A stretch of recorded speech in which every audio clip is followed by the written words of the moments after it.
Hello and welcome to another MovieBoozer.com virtual pubcast. I'm your host, Ken Ekman, and I'm joined today by Bill Leon and Bill Arsenault. Hey. Hello. Say hi. Hi. Hi. Hello. So we've got quite a few movies to talk about, more or less. Most of them are movies. One of them... Yeah, it's the less part, not the more part. Yeah. Less isn't more here. More or less. Although, maybe in one case, but, yeah. So Okay. I'm just going to go ahead and jump the fuck right in. God's Not Dead 2. Was this before you get into it, was this called God's Not Dead TOO?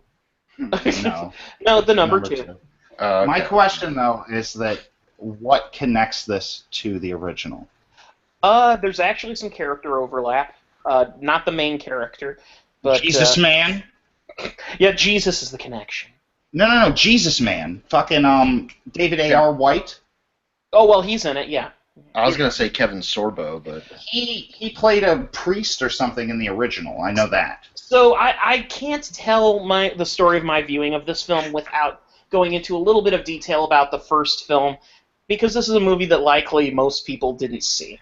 Well, when I asked the question that I asked before, ultimately what I want to know is, like, how much does this movie rely on you having seen the original? If you haven't seen it, you do not have to have seen this movie to appreciate it. Mm-hmm. We'll say that much. Yeah, okay. So, God's Not Dead. I believe it. I had to review. I drew the short straw that month, a couple years back, and then when the sequel came out, when word of it came out, our good old friend and co-founder of Movie Boozer, Zach, sent me a message and said, "You know what? We liked your review of God's Not Dead so much, we'd like you to do the second one." To which I told him, stick it up your ass, but then, of course, I went and saw it. all right. And, okay, so I'll start with the first one, which you can go back and listen to my full rant about the first one. But I will just summarize, for those who haven't seen the first one is about a kid in a school, a first-year student in college, who their college professor in a philosophy class tells him that he doesn't believe in God, and on the first day of class, he passes out sheets telling everyone to write down "God is dead" and to sign their signature, in order for them to never discuss the concept of God again. Because A, he's a terrible philosophy teacher, because no discussion of philosophy should not include that subject, because regardless of one's actual beliefs, there are tons of philosophers who have held to that. And if you're in a Philosophy 101 class, you're probably going to be just exploring the way philosophers like Thomas Aquinas held their philosophy. And he was, I believe they sainted him because he was a stout Catholic. Well, let me say this. I did not watch God's Not Dead, the movie, but there is a great YouTube video, and I think it's titled, like, God's Not Dead Cliff Notes. It is just a highlight reel of the most entertaining moments in the movie. So if you can seek that out, that is my experience with God's Not Dead. At that point, because it's like a 12-minute video, and by the time it was done, I was like, I don't need to watch God's Not Dead. The long and short of it is God's Not Dead was... it was a faith-based film, but it was a faith-based film that it was kind of the Donald Trump of faith-based films. It was big, it was loud, it said some really shitty things, and it was extremely loud. Yeah, and it was also completely factually wrong. So that's another advantage that it has. Realistically wrong too, though, because, like, as you point out, college professors in this day and age, they're not just, every kid in my class needs to sign a paper that says that they denounce Christianity. First of all, no college professor is going to do that. Isn't that against, like, educational bylaws? Well, that depends. I mean, professors have been known to do weird things, and this has been one of those those Christian chick tracts that they pass out that have all these different stories about, what to do when you encounter an atheist. That's a story that's related in a chick tract. There's never been any documented proof that that incident ever occurred, even though the movie purported to be a true story. That having been said, it does. Honestly, I mean, even if something like that did happen, what you would do is you would go to the, you would go to your local library and you would check out a book. You would go to the student government within the school and you would launch a complaint, or you would go to your counselor or any person of authority within administration, and they would tell the professor, "You're discriminating against religion. Let's move on with it, and we'll live another day." And if that professor refused to cooperate, you're cut. Get out of here. I mean, even if tenure. Well, yeah, if he's tenured, he could probably put up a fight. Worst comes to worst, they'd say, "You know what? We're just going to move you to another class." Yeah. So anyway, what happens is the kid, instead of doing any of those logical moves, he says, "I'm going to challenge my teacher to a debate to publicly claim that God is in fact real." He's going to do the Saved by the Bell answer to this question. And Let's do a public debate. I mean, I know you're making a joke, Bill, but again, I've only seen little snippets, but that's the kind of tone that movie puts across. So what the first movie does is it then establishes a straw man argument, because what it does is it sets up the or you know what, I shouldn't say that. I'm sorry. God's Not Dead 2 is more of a straw man. The first movie is more of a bait and switch situation, in which the argument that the argument that the movie had in all of its promotion was that you were going to see a reasoned debate between a Christian and an atheist. In the end, with the atheist losing the debate, and the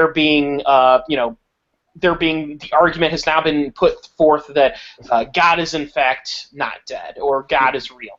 So instead, what ends up happening is it comes out that the professor used to be very religious, and he still, in fact, believes in God, but he just is very angry at God for taking his mother at a young age. And then the movie kills him at the end, right as he's repenting.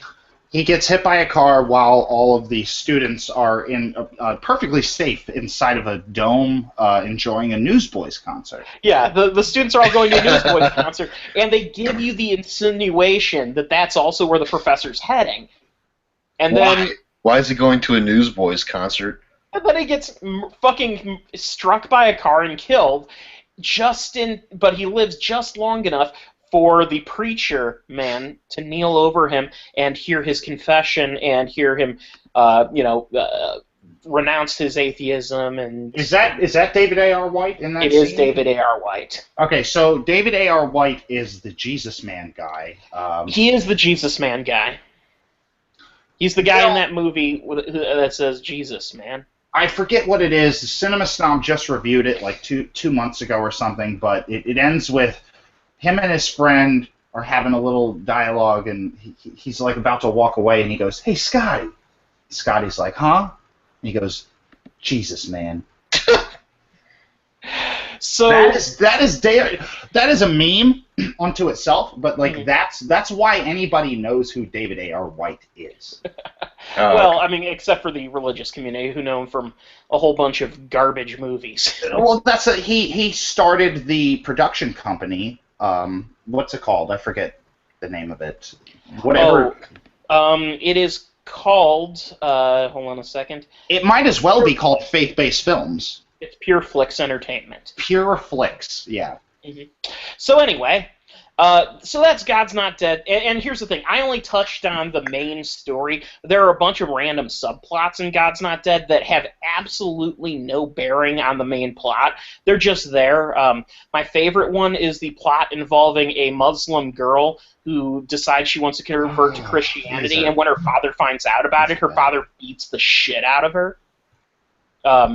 Which, that alone could have made it for an interesting movie if it was made sensitively. But instead, it's the way it's portrayed. It basically is portrayed in a way that it's saying, oh yeah, that's what Muslims do, and Muslims are evil, and that's it. Yeah. There's a lot of other bullshit subplots I won't even touch on, because we need to get into God's Not Dead. Dos. So what the sequel does... Yeah, the poster I want to bring up real quickly. It's of a woman being confronted by some sort of protest mob as she's heading to the Capitol in D.C.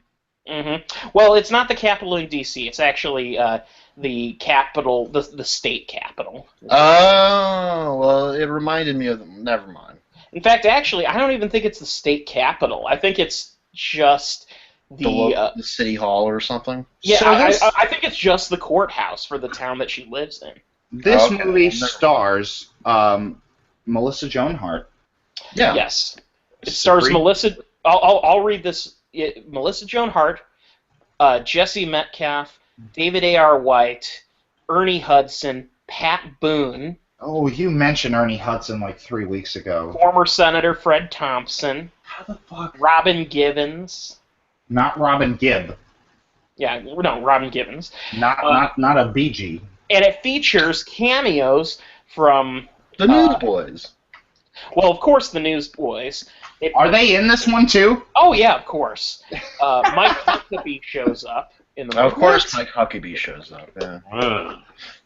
Yeah. Because why the hell not? I mean, Fuckabees. he needs attention. yeah, the movie was shot in Little Rock, Arkansas. They never do. I don't think they ever establish exactly where it's supposed to be. I could be wrong. As a child, you guys ever do the pen pal experiment where you get a pen pal and write them No. letters? I know what you're talking about, but no, I never did it. I did that in like elementary school, and the main pen pal was in Little Rock, Arkansas. Oh, okay. If it wasn't for that, I don't know that I would be aware of Little Rock, Arkansas. And now the main antagonist in God's Not Dead 2 is this lawyer character, kind of a evil atheist lawyer character, played by Ray Wise. Now, do you know Ray Wise? Yes, of course, from Twin Peaks. Yeah, from fucking Twin Peaks. And He's the shrimp guy in Tim and Eric, $1 billion movie. Oh my god! he's also Nash in RoboCop. Yeah, That fucking dude is in everything. He was on Batman the Animated Series. he was in great. Good Night and Good Luck. He's a fine actor. Yeah. Yeah. Reaper. He played the devil on Reaper. Mm-hmm. Yeah. He was in Tim and Eric's $1 billion movie. That's I just said that. Yeah. Shrim. I know Shrimp. Well, his sons are pooping on Eric. Well, yeah. So that's the thing. This movie, clearly they had enough pull to get a bunch of people in it. The movie was made on a budget of $5 million, which... That's Ray Wise money. Yeah, well, first of all, I'm going to say most of that money must have gone into the actors. The production's not bad, so you know what? I shouldn't even say that. Honestly, the actors might have taken a pay cut to be in this because the production in the movie is a sizable upscale from the first movie. It actually feels like a Lifetime original movie in quality, which is honestly that's a step up. The movie is over 2 hours long. It's like 2 hours and 2 minutes or something like that. And the plot, the plot. How to go into the plot without... All right. So Melissa Joan Hart is Grace, and she's a school teacher. Yeah. And she's a school teacher, and this one student approaches her on one day while she's having coffee at kind of a Starbucks rip-off place. And she approaches the teacher and starts talking to her, and the teacher says to her, "Go to hell." No, she says to this student, because the student's expressing that she's having some problems at home, the teacher says, well, have you ever, do you have faith in anything? And brings up the concept of religion, which, by the way, that immediately, that's a problem. If you're a teacher, you're not supposed to do that. But that issue goes ignored. That's not the inciting incident. That actually comes into play later in the plot, though, because the mere fact that that happened makes it worse for her. The next day in school, that same student is there in her classroom, and she teaches history, and she's having a class discussion on nonviolent intervention. So, like Martin Luther King, Gandhi, people like that who, through history, protested something through nonviolence, and then that same girl stands up and just simply says, "Oh, so Gandhi and Martin Luther King, what they did was that kind of like Jesus?" To which Melissa Joan Hart, as a teacher, does her job and answers the question. The answer to that question is, yes, what we know about Jesus is that he did engage in nonviolent, protests, and he did, he's an example you could use in history of that occurring. This movie depicts that as causing a shit show where suddenly, someone's filming her saying, putting her up on social media saying, "What's this teacher doing? Teaching Jesus to the kids." And then That's not a big deal. No. She finds herself. So, like, a shit show happens that they don't show, by the way. It's all off camera. Oh, and yeah, she's, of course.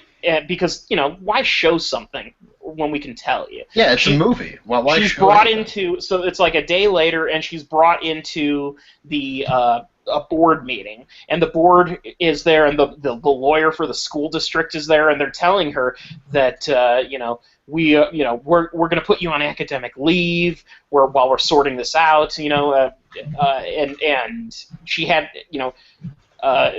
this is a problem. We can't have you using the word Jesus in school. Now, Can I take this to a real place for a second? All right, sure. Oh, shit. All right, so that was a real place to take things. Something very surprising happened off camera, supposedly. Yeah. Oh, shit! I'll go ahead and continue. I'm back. You're back? Okay. You go ahead, Bill. Take it to a real play. What's that religion that incorporates all of them into one? Unitarianism. Oh, Unitarian. Unitarian, right? So I had a class in 11th grade called World Civilizations, and that was the teacher's stance. She didn't say Unitarian, but when asked about her religion, she said, "I kind of believe a mix of everything." Yeah, that's a Unitarian. And everyone laughed at her. And right, no, I get it. I got it at the time. Like, I laughed because I was a dumb fucking kid, and I was like, "Oh, how can you believe everything at once?" And 10 years later, I get it now. Like, I understand what she meant. I understand the philosophy behind that, and I don't think, especially in a classroom, I was in high school. I wasn't in college. I was in high school, which is probably an even better environment for parents to get into an uproar over. Mm-hmm. Well, this movie takes place in a high school, so. Oh, I thought it was college. Okay. The first movie, college. This is high school. Okay. But anyway, my point is that I don't think Unitarianism, especially when you're discussing philosophy, and someone like Gandhi or what was the other person? Martin Luther King Jr. Martin Luther King Jr. Yeah. No, I mean, I don't think religion. Also, Martin Luther King believed in Jesus, so I mean, you're talking about. But the root of what those philosophies are is just basic social injustices. Mm-hmm. Yes. Which is, you can point to historical documentation outside of Christian documentation proving this. And the movie takes great pains to remind people of this. The problem is, no one's arguing that point. No one has argued that point. Right. The people would argue is, say that student stood up and asked, "Oh, you mean like Jesus?" And the teacher said, "Yes." And so what I'm going to tell you about today is, and then she proceeds to continue her to lecture the class like exclusively on Jesus, or goes into biblical text for a great deal of time. That would be a problem. But she doesn't do that. So that's where I mentioned the straw man argument is. A straw man argument is when you establish an argument that does not exist to conceal the true argument. Okay. And so that's what they do. The entire movie is based on establishing that this woman is being discriminated against for her beliefs in God. Mm-hmm. And she ends up refusing to compromise, and she goes to court. Ray Wise is the evil lawyer who's talking against her, and he's great. To his credit, he is so good at being the sneering bad guy. That's literally what I was going to ask you. Is because like that dude. When I think about that guy, like you almost see the twirl to the mustache. That's he has the ability to be just personality driven. He has the ability to really seem like he can dive into a character and portray it successfully, you know? Yeah. Oh, yeah, absolutely. He is a yeah, right. Okay. That dude, I mean, that's the thing, though, is that, like, that dude's been working since, like, the early 80s, and, man, like, the amount of character work that dude has done it's unprecedented. To a level of, like, who's the guy that died? James Rebhorn, you know? James Rebhorn was in, like, fucking everything. And that dude was a great fucking character actor. Mm-hmm. Ray Wise, there's definitely like a collection of these guys that have been working steadily for so long, and you see them in everything, and they're great. Like the amount of bit work they've done helps them to get to now to where. And I want to tell you, Bill, you sold him short a little bit. You said he's been working since the 80s. I said early 80s. I pulled up his IMDb. The dude was in a couple shows as a child actor in the 50s and 60s. Oh my God, I didn't know that. That's crazy. But his career started in earnest in the mid 70s. He was on. He had a role in Charlie's Angels and a few other TV shows. Yeah. So and his big thing was the recurring role in the 80s on Dallas. Mark Rylance. Same kind of like. Mm-hmm. Like so, Ray Wise. I don't want to get off on too much of a rant there, though. We love Ray Wise. I love Ernie Hudson, and he plays the judge in this. So yeah. Tell me about Ernie Hudson as a judge. Excuse me. What is a Ute? First of all, I mean, I know Ernie Hudson does. I mean, I believe he is a man of faith to an extent, but he looks just bored in this. I'm wondering if he just needed the check that bad. Because he does not seem at all interested in this movie. He's he will occasionally like do the judge thing, but mostly he just sits there and just looks like his mouth is agape through most of the movie. He's kind of dumbfounded at what he's seeing. And, wouldn't you be? Like, yeah, maybe. What the hell are you crackers talking about? That was mildly racist, but okay, we'll move on. No, I don't. That's my second racist remark of the week right there. Where does this take place? It's in the Deep South, which also is another reason why that. I don't think. Sense. If you really want to boil it down, you could say like, hey, Ernie Hudson's playing a dude. He could be like one of the few kind of on the line dudes in the whole town, where he could go either way on this decision. It's all about convincing him. It's all about how the trial goes. It's all about who makes the better argument. And so Pat Boone plays plays an aging Pat Boone. Yeah. Yes, Pat Boone. He plays Melissa Joan Hart's father. Oh, okay. He's the moral center who there's those dramatic moments where he's in a wheelchair, and of course she's caring for him. They make it a point to just deify Melissa Joan Hart in this because she's caring for her elder father.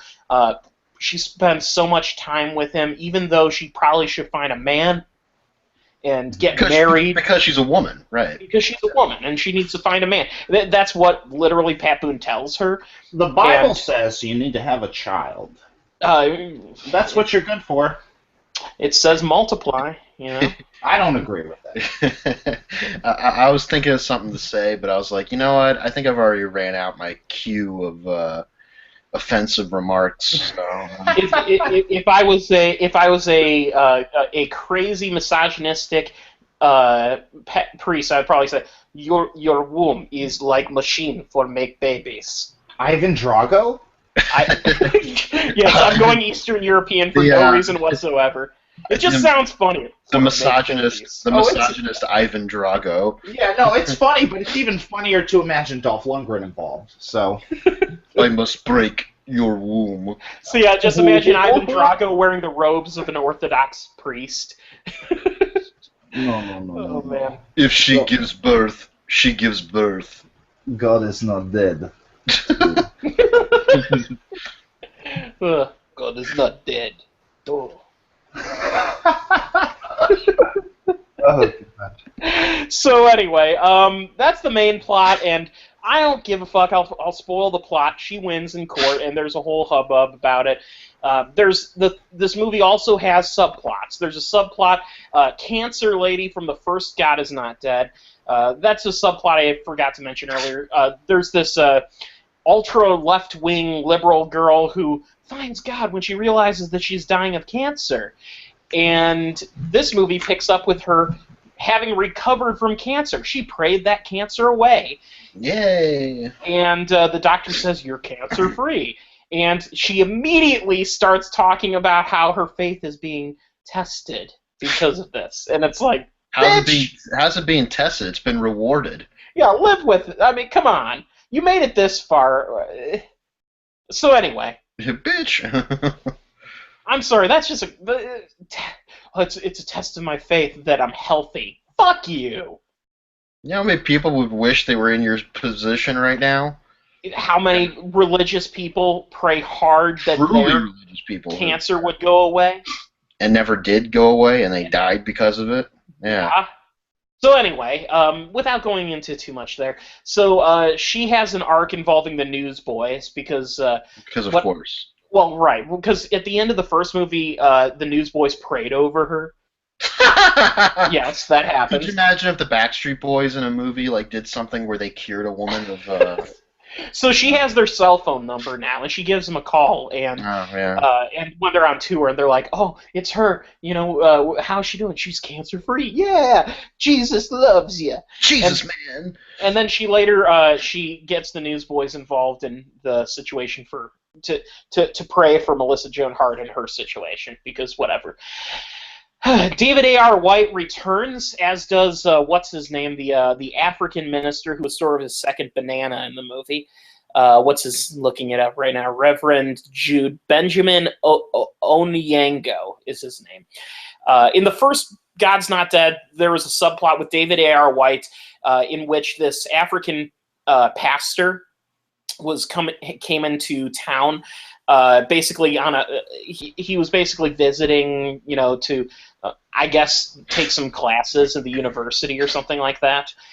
And so he's back, basically, is the plot. And he's back because he's back. And those two characters, David A.R. White and this African minister, both have kind of I hate to say it, but they're one of the more cinematic qualities to this film because they're characters that have a legitimate humorous cadence to each other. There is some sort of comedic. Oh, he's black. He's white. They're priests. Well, basically, the concept is that the African minister is a very idealistic kind of guy, and everything is God's will kind of person. And David A.R. White is a priest who his faith keeps getting tested, but in the stupidest and most piddly of ways. In the first movie, it was the rental car that he got wouldn't work, and then every replacement rental car that he ordered wouldn't work. It was a really lame setup. In this movie, though, what it is McDonald's keeps getting his order wrong. Well, no. The first thing that happens is something happens he spills his coffee all over himself, and then what? Yes, that's impossible to do. That's your own fault. God has nothing to do with it. You can't spill coffee all over yourself. It's just a spectrum of yourself. But we're leading into a plot joke here, though. But then he gets selected for jury duty. I need caffeine. Oh, no. Could it be possible that this pastor is going to serve on a jury? And oh my! Right at the time that this major court cases out there involving Melissa Joan Hart. Will he be on the jury panel? Of course he will. That's awful. That's bad. That's And bias. then- That's and jury then- bias. Would an actual, because I went to jury duty. I know where you're going with the jury selection process. Would he be excused? Yeah. And the answer is yes, but they actually this is one thing I actually have to say in this movie's favor. They give a decent explanation for it. Oh, okay. He was one of the the explanation is they're going through the process, weeding out the jurors that they don't want, and what ends up happening is he's way at the bottom of the list and no one really thought about him, and then what ends up happening is the prosecuting attorney ends up running out of his what is the word? Would this kind of trial be made by a jury decision, or would this kind of trial be led up to a judge, a single person making a call? It is a lawsuit, and in the case of a lawsuit, you have a right to request a trial by jury. They did their research then. If it can fucking counter that claim, then they did their research enough to know that people would be asking these kind of questions. So anyway, in the jury selection process, basically there's a certain number of actions that an attorney can choose to excuse a certain number of jurors without cause, and then there's a certain number of challenges that they have with cause, and they weren't able to establish that there was no inherent bias in the situation. So anyway, that's... Oh, I thought you were going to say it was part of Ray Wise's strategy, I'll use the faith guy. Oh no, they actually came up with a somewhat legitimate legal excuse to get him on the jury, but then for no reason whatsoever, they kick him. He gets an appendix rupture in the jury box, and so he can't serve on the jury. That's like adding additional adversity where you don't need to. So first of all, David A.R. White's character, this pastor, God must hate him because all he does is fuck with his day, and not even in serious ways. He's like the asshole that the asshole in school who knocks the books out of your hand and said, "Gotcha." Was he a writer on this? God? No, David A.R. White. I'm pretty sure he's the. Let's see. One of the. No, actually, he is not. Okay. Movie was written by. Do you think, as boss though of the production company, he could have been change this line or change he could have made alterations? Make my appendix load. Well, the movie's directed by Harold Kronk, which is such a cool name. Kronk. That's Patrick Warburton's character's name in The Emperor's New Groove. Kronk. Kronk. My name, Kronk. Yeah, actually, you know what that is? That's God, a pretty big Kronk. I got flicker on my hands. So yeah, Kronk has been directing religious films for over a decade now, though. I know he directed God's Not Dead 1. Yeah. Oh, and he also he directed a movie called Midnight Clear in 2005. Or no, I'm sorry, he was the art director on that. He was director of War Prayer in 2006, and bunch of other religious movies and stuff like that. So anyway, needless to say, there's some subplots that really go nowhere, and you of course get the like the first movie, it ends on the newsboys singing their "God's Not Dead" song, which sucks. God's not dead. I said, God's not dead. That's better than what they come up with. Oh man, I would make a great God's Not Dead movie. Yeah, you guys would watch it. You know what it is? The thing is, why I hesitate to speak of this movie any longer is simply that it's just not any longer than you already have. Which I have spoken about it for too long. I'm gonna wrap it up right here and just say that here's the thing. Okay. This movie is neither as inflaming and maddeningly it didn't make me as angry as the first film. It also is still just a frustrating example of if this is what the religious right believes, then we live in a world where there's a percentage of the population who just absolutely believe that we are their enemy, and it's frightening. Because I don't believe that they're an enemy. I believe that that they can that the ultra religious right can over time be they can evolve like all the other creatures, and that's the problem. They don't believe in evolving. Right. Anyway, I'll leave it at that. So, Bill, you have some religious stuff to throw our way. Yes. I found him. I don't know where to begin. I had went to work. What day was this? This was like Tuesday or Monday. I went into work and I went into the bathroom and there was a posted message with tape, Scotch tape, onto the wall about a Kickstarter for a faith-based film. And I've lost the paper. It was here, and they can attest to that, but it doesn't matter. I had the paper. Ken has pulled up the website for it, which is www.kickstartthebattle.com. Is that what it is? It's a Kickstarter webpage. It's not an actual website, but it's for a movie that I guess they're going to call it For Such a Time as This. And this is what it says on the Kickstarter page. It says that the movie is a Christian spiritual warfare thriller. What?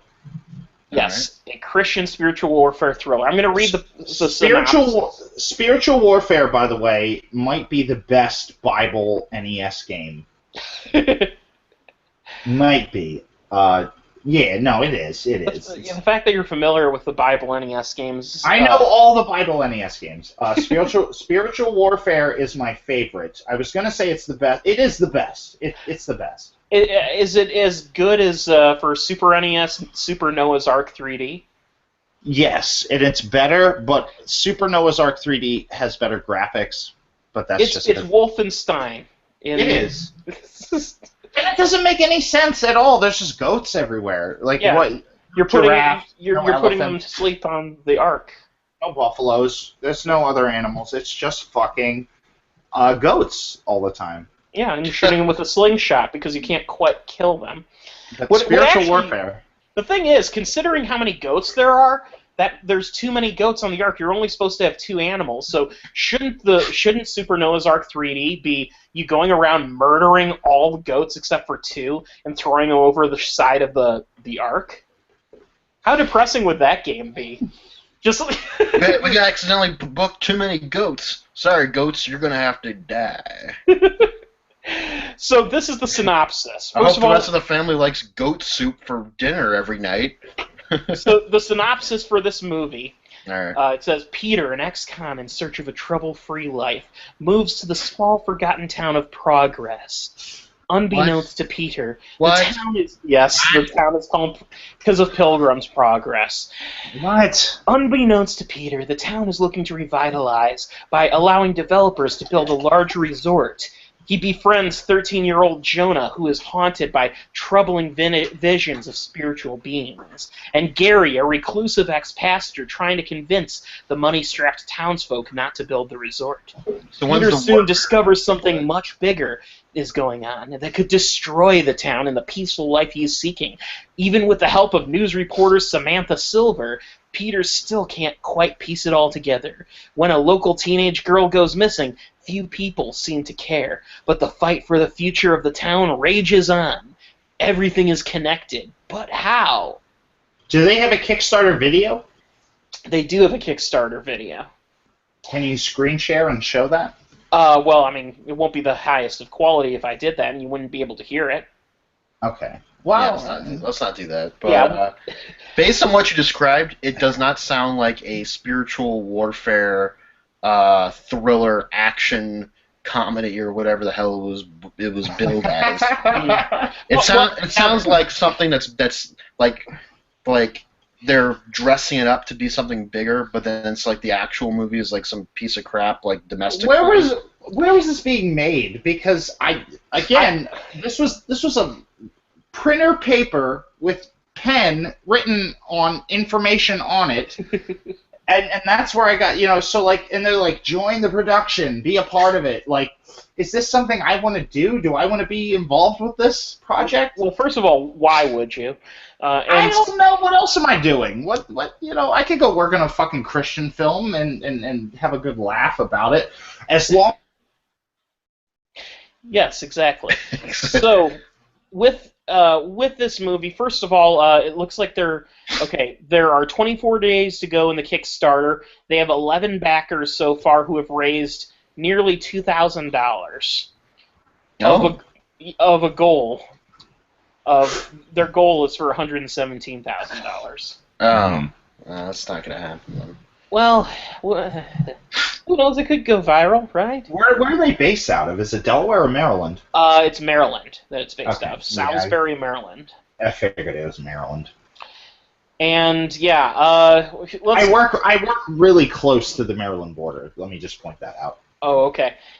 You know what? Looking here, let's see what are the top Kickstarter perks. If you donate $4,955 or more, you can guest direct the battle. We'll put you up for a couple of days, provide you food, and let you do some guest directing. Plus, so wait a second. That sounds like work. Oh, it is. Okay, for $2,500, you receive a key prop from the film. It says here, oh no, there might be actual battles in this, because it says here, receive a prop such as a sword, a trench coat, etc. So trench coat? I don't understand how an actual battle is going to take place in this setting. Is it like a dream sequence? You know what? The plot doesn't give away that much, although there's a much more extended synopsis that is goddamn, it's like reading a freaking script. Oh, okay. So I won't go into that, but what I will say is that, who knows, remember The Prophecy with Christopher Walken? That was a religious film with a lot of killing. Yeah, but with swords in modern day?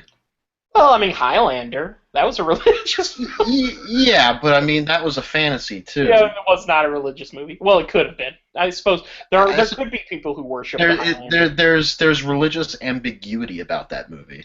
Yeah, there may be people in Highlander who believe in people who've seen Highlander 2 know that they came from the planet Zeist. Yeah. So, well, it depends on which cut of the movie you watch. If it's the theatrical, then yes, they came from Zeist. That's the only cut that exists, as far as I'm concerned. That movie, the planet Zeist. The Renegade cut is not good, but it's also not as entertaining as the version with Zeist. Because they come up with the worst explanation for Sean Connery coming back, and I don't know, he must have really been hurting for a paycheck there. He just comes back through electricity magic on a Shakespeare play performance. Yeah, basically. Actually. Shithead. What does shithead mean? Oh boy. So that having been said, I want to now segue into a movie that I saw, and we have a few more movies to cover, but this one I won't talk about as long because I'm the only one who saw it. Eye in the Sky, which is the latest thriller starring Helen Mirren, Aaron Paul, Alan Rickman, and Barkhad Abdi. Oh, this one. Yeah. Yes, it's directed by Gavin Hood, which is the quizzical part to it, because those who are familiar with Gavin Hood know he's most famous for his work on Ender's Game and X-Men Origins Wolverine. Although he did win an Academy Award for Best Foreign Language Film, but of course no one talks about that. That's kind of like the missing link, right? Yeah. Oh, yeah. That no one talks about it because it was, best foreign language film, and of course those movies never get distributed in the U.S. very much. And I'm not gonna lie, I'm a part of that problem. I'm not a big fan of those kinds of movies. I haven't seen the movie either. His movie Tsotsi, or however you freaking pronounce that. Tsotsi. Yeah, I've heard great things. I just haven't seen it. But yeah, X-Men Origins Wolverine I think is unquestionably terrible. Ender's Game, I would defend some elements of it, but overall it's not great. This movie, it feels like a whole different director altogether. So don't go in thinking that director is what you're going to see. Maybe his earlier film is more telling. The plot is actually quite simple. It takes place over the course of a day, and it is about all of the events leading up to a drone strike in Nairobi, Kenya. So basically, to expand on that a bit, Helen Mirren plays a British Air Force colonel she's in charge of this group of investigators who have determined that a major terrorist meeting is taking place in Nairobi, Kenya, in this one particular location, and a couple people who will be attending that meeting are two foreign nationals, one from the UK and one from America, who are defecting to the terrorist cause in order to become, in order to be trained and become terrorists themselves. And what ends up happening is their plan is initially a kidnapping operation to send in the Kenyan army to raid and capture the terrorists. But they end up moving the location of their meeting to a place where the Kenyan army does not have a chance to go into without inflicting a good amount of casualties on themselves as well as the civilian population. And so they decide the best thing to do at this point is just to fucking kill them with a drone strike missile. The problem, though, comes from the fact that while the drone missile will itself doesn't have a blast radius big enough to kill a lot of people in the civilian population, the fact is revealed that these terrorists are preparing suicide vests. And there's a great deal of explosives on property. So a drone strike could cause some collateral damage beyond the house that they're planning on attacking. Yeah. And so the movie from there is basically intercut between all of these different rooms all over the world, in which the concept of striking now, before the terrorists have a chance to blow up, a shopping mall somewhere, or to wait and see what happens. And there's a lot of political intrigue in that. The different rooms in question that the movie cuts between. First of all, on the ground in Kenya, you have Barkhad Abdi, who you'll recognize from Captain Phillips. Mm-hmm. I am the captain now. Yeah, right. Thank God he's still fucking working. I saw him in Brothers Grimsby, and I was like, oh man, it's great that he's still working. And I saw him in this movie in a genuine fucking role. He's not playing he's also not typecast. He's not playing a bad guy. He's actually playing a CIA agent. So that's pretty cool. So he's a CIA agent, and he's on ground because he does, he has that East African look to him. They put him on ground to be an undercover agent, and so he's observing, and he's actually controlling a small drone that's observing within the house itself. And it's kind of funny because he's controlling it via like a smartphone, and this kid keeps bugging him because he thinks that he's playing a video game, which is that would happen. So that's really interesting. So you get to see his perspective, and so the agent on the ground, what he's seeing, and he's seeing the way everyone's going about things, the politics of the area. You see this girl who is selling bread dangerously close to the house. So if the bomb was to go off, that kid might be in danger. That's one inciting element of this story. And then you have the room that Helen Mirren is in, which is a military room that's staffed by a group of different people, all observing, different, basically via satellite cameras from all around the world. And then you have Alan Rickman, who is in London. And he is a general, and Alan Rickman is in a room with a bunch of politicians who have given tacit authorization for the action, but in order for them to launch a missile, they have to give their explicit approval, and Rickman is trying to convince them to launch. And then you have a sequence, several sequences in the film, in Las Vegas, Nevada, where on an air base, you That's have where they control the drones. Aaron Paul is one of a couple of different drone operators who are basically playing video games. They're sitting was- at they're There was a sitting at movie. There was a movie. I don't mean to cut you off, Oh, but go there was a ahead. movie by Andrew Niccol that came out recently called Good Kill, starring Ethan Hawke, Yes. which takes place in the Las Vegas area. And on that base that you're talking about, they do those drone strikes. And Yes. when you go into those drone rooms, it becomes another country. Mhm. Like technically speaking. You know. I don't mean to do this, but there was a movie, I think it was 1992, Barry Levinson's Toys. Those kids were controlling those little toy planes and dropping real bombs. You're right. There Actually, you go. It was very prophetic. Yeah. Same fucking thing. That's And definitely- I've really come around to toys in the past few years, I gotta say. to that extent, that is a prophetic thing, I will say. I haven't seen the movie for years, and I probably need to rewatch it. But I rewatched it and I kind of loved it. Bill's enthusiasm helped, but I've always had a passing fascination with that movie.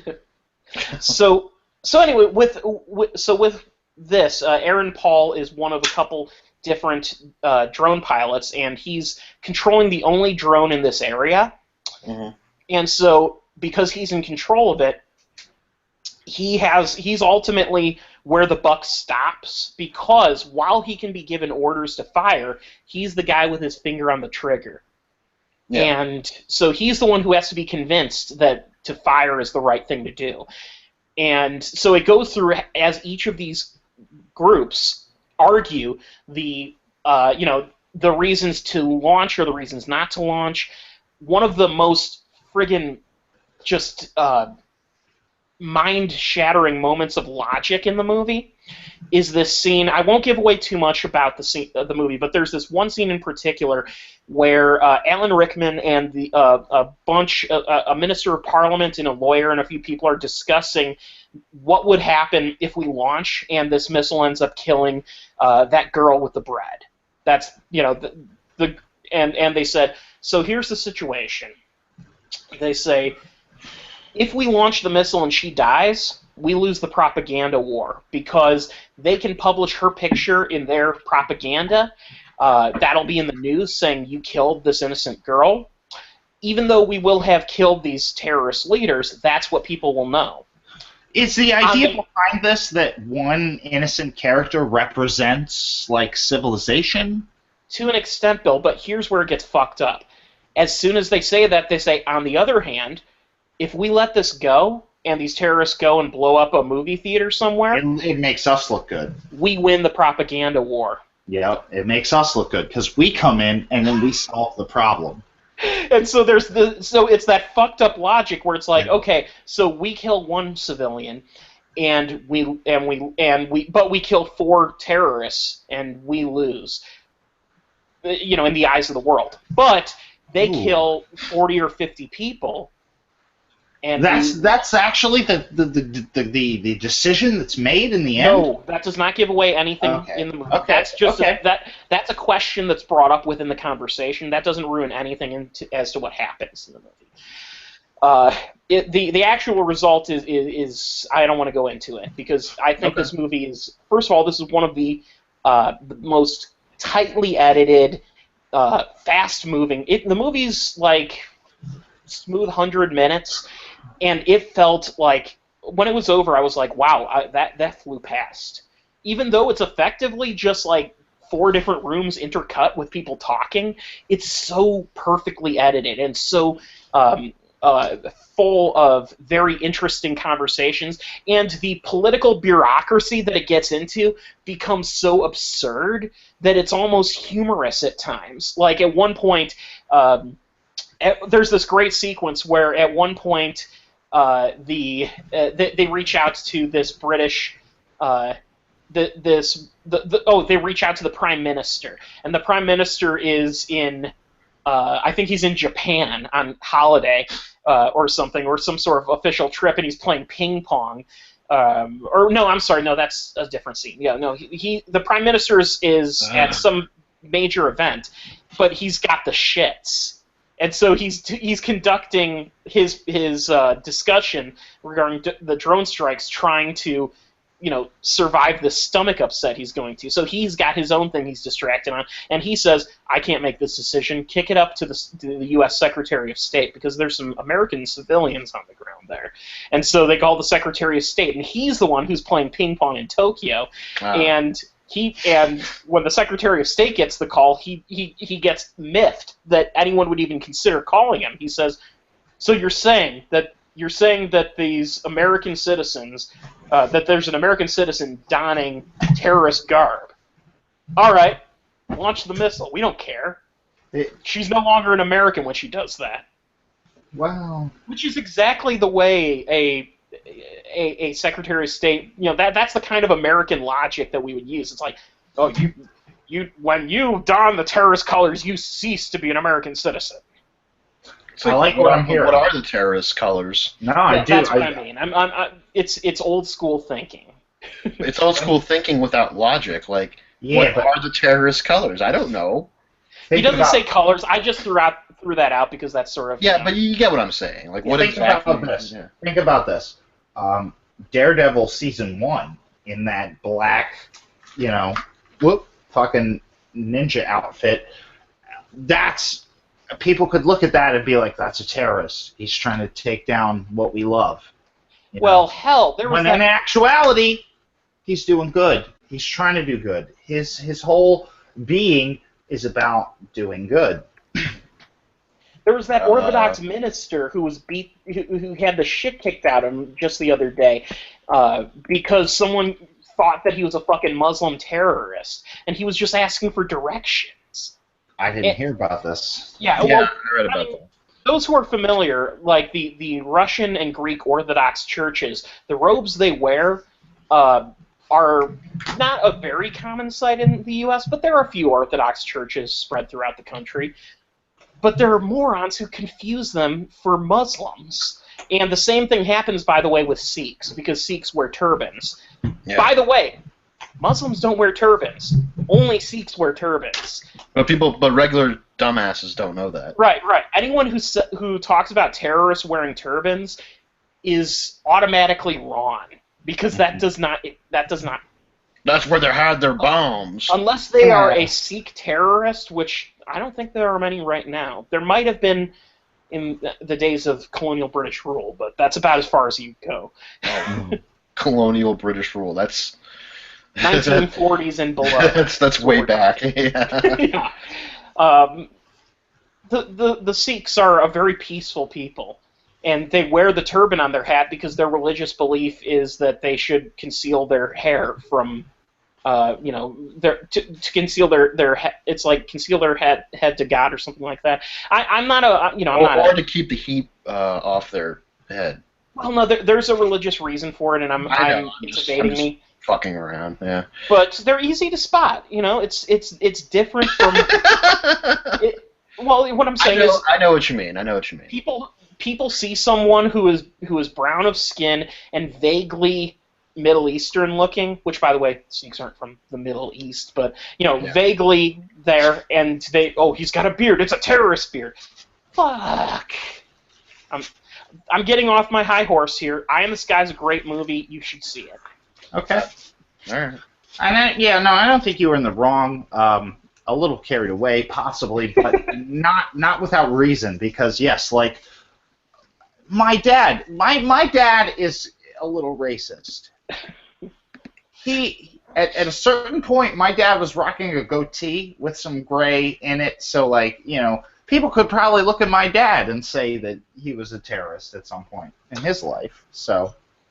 Well, every day your mustache grows, you look more and more like Pablo Escobar. Yeah, but they're just gonna think he's a drug dealer, not a terrorist. Well, I mean, he was a terrorist in his own way too. Yeah, but when people say the word terrorist, they don't think Pablo Escobar. Right. They think Osama bin Laden. Well, terrorists can be a terrorist for religious reasons. They can be a terrorist for financial gain. Ken, I get what you're saying. I agree. We're on the same page. I'm saying dumbasses won't think that. Oh yeah.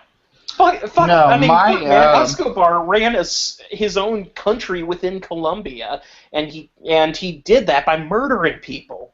Right. Yeah, I get what I totally agree. I'm just saying, standard Joe six packs won't know the Very difference true. or care about the difference. Sit them in front of a TV and make them watch the Netflix show. It's not exactly history, but it's, Joe It helps. Sixpack will enjoy it. Oh, Actually, I yeah, enjoyed yeah. it too. That was a good show. Tommy A lot of- Punch Clock. A lot of people love that shit. Narcos was pretty fucking good, I will say. It's not history. It's entertainment within history. Historical setting, rather. So anyway, now that we've covered Eye in the Sky, we've gotten to a couple movies that at least two of us have seen. Yep. Which one you want to go with first? All right, let's hit up Midnight Special, because Hardcore Henry is an action movie that will be... That's a big discussion, and that's an anticipation for me. I meant to say Anticipatory? Anticipatory as an adjective. That's what I meant to say. All right, I'll let you have the crack at this, Bill, because I've been talking to you. I get the ass crack of this. All right. Beyond everything. Damn. I didn't want to go there. Oh, I don't mean your ass crack. I mean the ass crack of the movie. But Speaking of ass cracks. yeah, really, Midnight Special. Speaking of ass cracks, no, this is actually a very, very, very, very good film. Now, let me, Ken. Is there any possible way to not hear the title of this movie and think of Credence?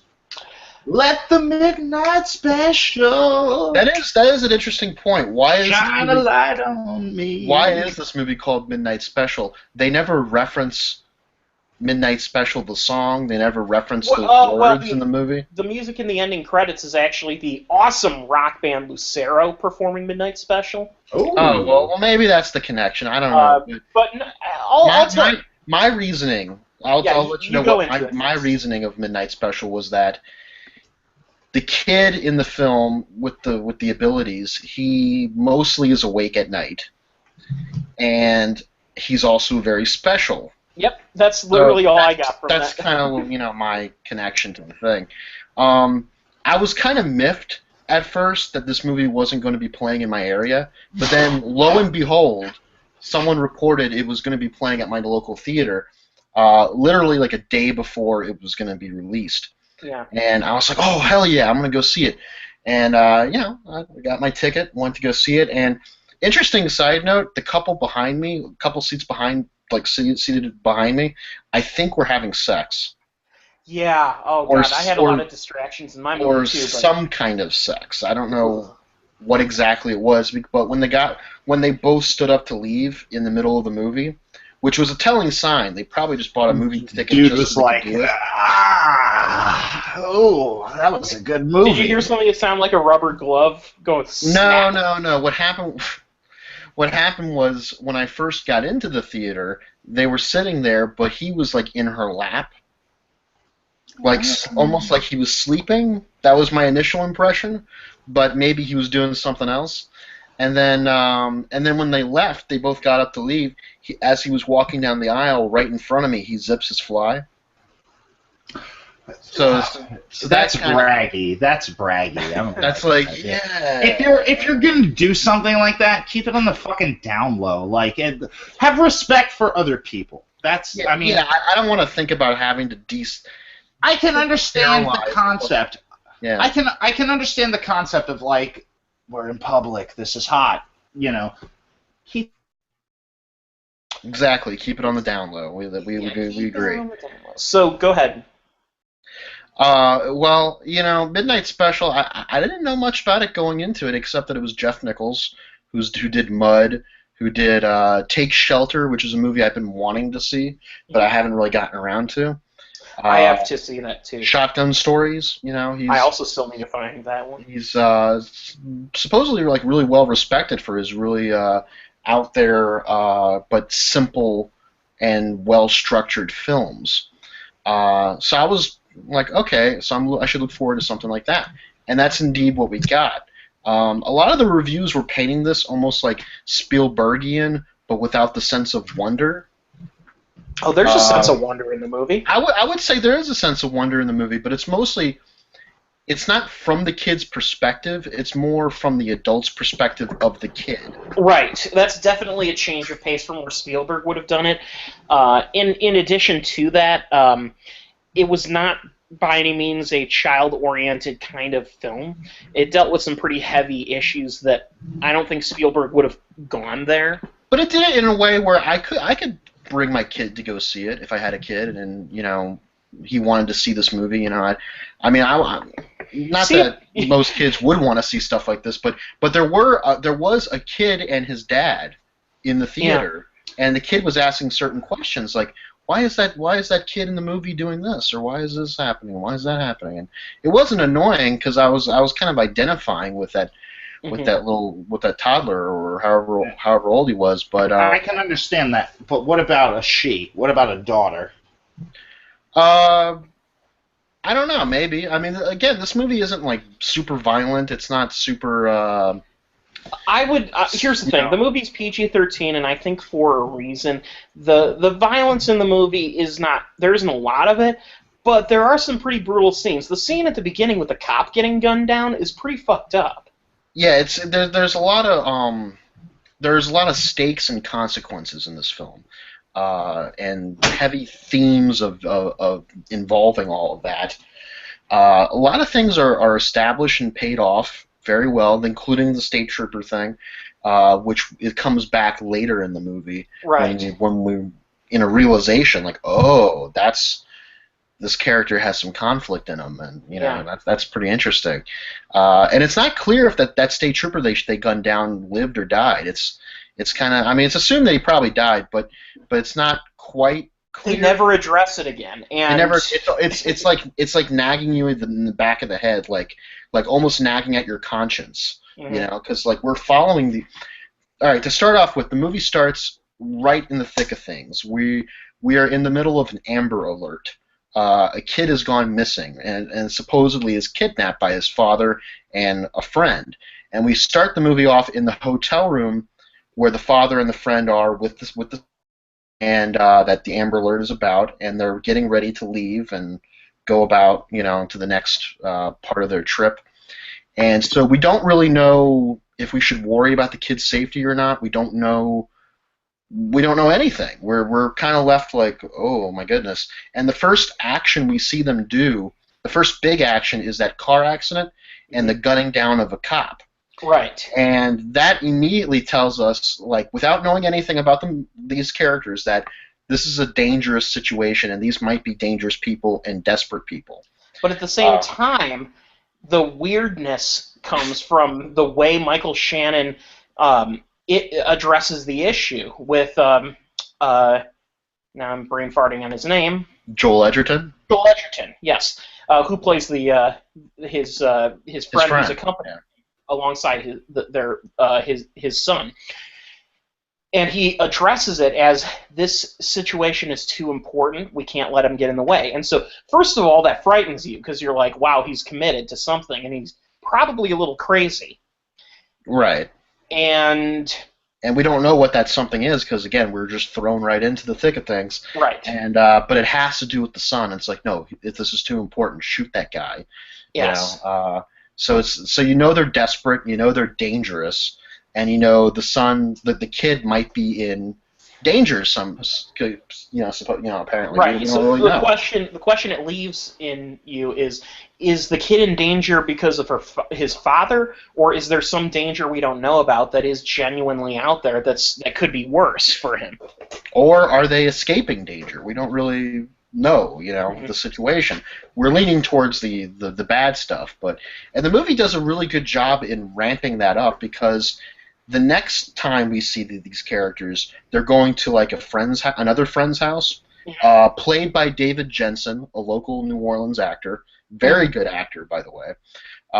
And there's a sequence where Michael Shannon has to make a choice of killing this guy, because the guy kind of almost exposed them to the neighborhood or whatever. Right. He basically was left them vulnerable. Mm-hmm. And that comes back later in the film, and when it's revealed what had happened, it changes our perspective of Michael Shannon and we're like, oh, there's a lot of that in this movie. There's a lot of ohs. It's as a the movie goes on. well-edited movie. A very man, coming off the heels of Batman versus Superman, it was wonderful to see a movie that was so sharply edited. Sharply scripted and edited, yes.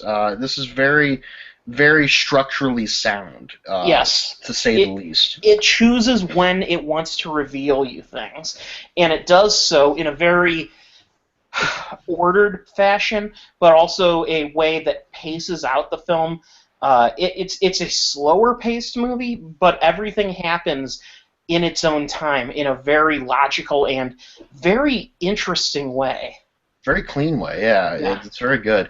There's some really good standout sequences in the film that are kind of pulse pounding and come off. The movie isn't what I would call like totally reality based, but it's weird considering the fantasy elements in the movie. It's very grounded. Like it feels like it was like they took an '80s. Like there was a movie from the '80s.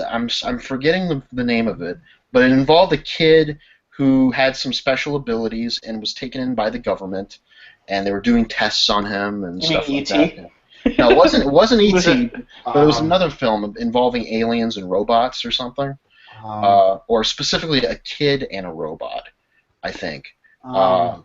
Yeah, exactly. I can't think of them. I know what it's called. The Last Starfighter is not it. No, it's not the Last Starfighter, and it's not the Explorers. It's not the Explorers. It's another Disney one. Probably a Disney movie, yes. But it's like taking something like that, but having it be a little more adult-oriented, grown-up oriented is how I'd put it. Adult makes it sound like it's much more gritty. Grown-up makes it sound much more mature. I would say this is a much more mature version of a storyline like that. And probably one of my favorite sequences in the film, not probably, definitely one of my favorite sequences in the film, is when they're stopped at a gas station. And it's at this point we know there's something up with the kid. The kid is wearing swimming goggles over his eyes. And at first we don't really know why. At first we just think he's kind of a quirky kid, like maybe he's got autism or something. But then we see him with David Jensen in an earlier scene, and his eyes are shooting out bolts of light, just intense bolts of light, and that right there off the bat, it's like, okay, this is something pretty serious here. But in a later scene, they're at a gas station, and the kid is wandering away, and he's looking up in the sky. And the dad runs out like, you shouldn't have left the van. And he's like, and the kid's like, I'm sorry. And he's like, what, for leaving the van? It's okay. He's like, no, I'm sorry. And the camera turns around as the dad is looking down at his son, and kind of turns around as their perspective begins to shift to the sky, and they see remnants, pieces of a satellite coming crashing down onto them, just out of the sky like that. And it's basically the kid summoned it.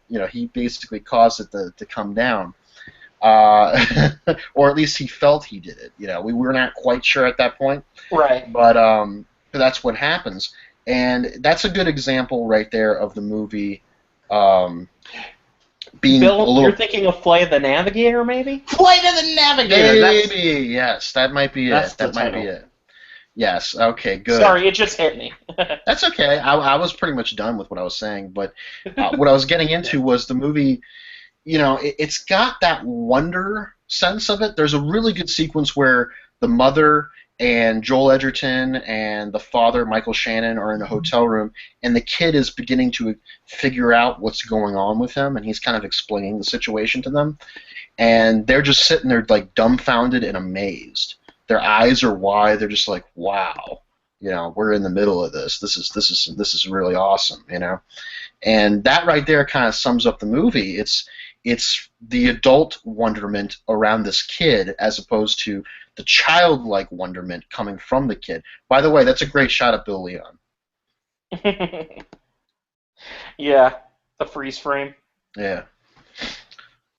So Ken, what else would you say about Midnight Special without giving too much. I'm trying my best not to give away a lot of stuff because. Well, first of all, I absolutely love the movie, and if you want to hear a lot of my talk about it, I wrote the review, so that's... Okay, great. Yeah, so everyone head over to movieboozer.com, check out Ken's review of Midnight Special. What was that rating? What I'd like to address is What was that rating?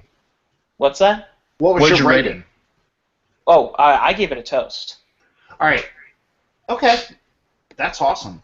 Yeah, this movie really... Here's the thing. This movie, when it was over, it took me a while to fully comprehend what I thought about it, because it has such an open-ended ending that was really... It made me think about it. But it's a little ambiguous as to the themes of the film. It's very... Yeah. But the more I thought about it, the more I realized there is so much to think about. I'm going to be thinking about this movie for weeks, at least, trying to comprehend exactly how it ends. And I like that. I like a movie that challenges me. And it's not an ending that feels ambiguous to the point of stupidity. It has the same feeling I had at the end of No Country for Old Men, where I was like, that was fucking deep, and I'm not sure why, and I need to think about this a while. Like, it had a meaning behind it, you're just not sure what the meaning was. Tommy Lee Jones gives this long-winded speech to his... About a dream, he's like, then I wake up, and then it just cuts to black, and it's like, wait, what? That's good. Yeah. That's some good shit right there, That's the same feeling I had watching this movie. I could cut it with a knife. So, Mike, what I'd like to discuss here is the actors in the movie. Michael Shannon is let's get into this. It stars Michael Shannon, Joel Edgerton, Kirsten Dunst. I will fight him. Adam Driver. Adam Driver's in it, and Sam Shepard in a small role. Sam Shepard, boy, don't let me tell you. I mean, Michael Shannon. No, let's just backtrack to Michael Shannon, a.k.a. the fucking greatest actor ever. Pretty much. I mean, how do you not love this guy? Like, I just watched. Speaking of Michael Shannon, he's a madman. He's a madman. I finally got around to seeing the Werner Herzog movie he's in. My son, what have ye done? I didn't know this existed. It was produced by David Lynch. Yeah, produced by David Lynch and starring Michael Shannon. And that movie, first of all, I don't want to get off on too much of a rant about it because we're talking Midnight Special. It's a fucking weird movie. It very much feels like Werner Herzog and David Lynch had a conversation one day and said, what if we decided to make a movie that was a little bit of this and a little bit of that? And they were like, okay. So you've seen it then, Bill? Yeah, of course. I just showed my DVD of it. I know. Well, I mean, just because you have the DVD. I mean, I have some DVDs. I know, but I was ecstatic about this movie after Bad Lieutenant. I was like, no, I gotta see this. I wouldn't call it one of Herzog's best films, but it features some great moments in it. So I enjoy it. And Willem Dafoe's in it. He plays a detective. Michael Pena, love Michael Pena. Michael Pena's in it. Pena's in it. So is what's his face? Who's God, who am I thinking of? He usually plays like a German character in most movies. Oh shit, I forget his name. You know what I'm talking about? You mean the guy who plays the acting teacher? Yes. Pancake's House. Yes, Pancake's House. Pancake's House. I'm looking it up right now to see. No, I know his name. Carl Hungus. His name is. Brad Dourif is in the movie. Yeah, Brad Dourif's in it. Yeah. But it's not Brad Dourif. It's Unger. No. No. Remember the trailer in Peter Stormare. Peter Stormare. No, not Peter Stormare. Is it Udo Kier? That's Udo Kier. Pancake's House. It's Udo Kier that I'm thinking of. Peter Stormare is Pancake's House. Yeah, I just got it up. Udo Kier, he was in Melancholia and Nymphomaniac. He's definitely amongst the German filmmakers quite a bit. And the movie also has, I forgot about that, Dave Bautista's in it. Who does he play? He's one of the police officers. It's a small role. Oh, okay. I didn't know that. Yeah, That's interesting. So I'll have to rewatch that. a pre Dave Garden Bautista. Dave Bautista. That's interesting. It's Yeah. really interesting. But yeah, my son, what have you done is a weird fucking movie. It very much feels like if Werner Herzog and David Lynch had made a baby. That's this is the movie that baby would make. Well, the point of discussing this is Michael Shannon. Because Michael Shannon's fucking awesome. Yes. And he has a very interesting intensity about him, especially in My Son, What Have You Done?